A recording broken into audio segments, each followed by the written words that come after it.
গ্রাম ছাড়া রাঙামাটির উদাসী পথ ধরে সুদামাটির অপূর্ব গন্ধে মেতে ওঠে মন।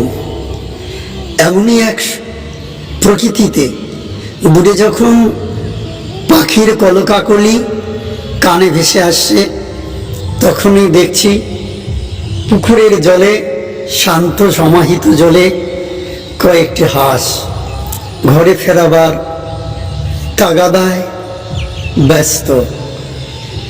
এই প্রকৃতির অনন্ত কালের চিত্র চিরকাল ধরে কবি সাহিত্যিকদের মনে যে ইন্ধন জুগিয়েছে, সেই ইন্ধনে প্রেমিক কবি, প্রকৃতি প্রেমিক কবি প্রকৃতির অপরূপ চিত্র অঙ্কন করেছেন।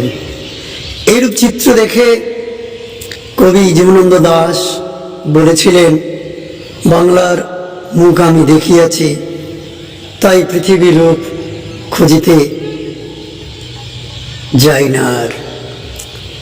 নজরুল বলেছিলেন, একি অপরূপ রূপে মা, তোমায় হেরিনু পল্লী জননী।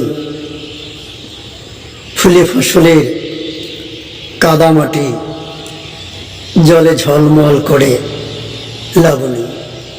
কবিদের কল্পনায় প্রকৃতি চিরন্তকালের জন্য একে সৌন্দর্যময়ী হয়ে উঠেছে।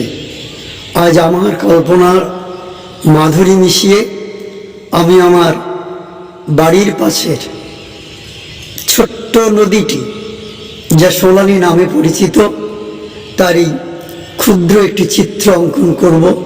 আমার গ্রামখানি শতরূপে শতবার সাজে, সে যেন অমর হয়ে আছে আমার হৃদয় মাঝে।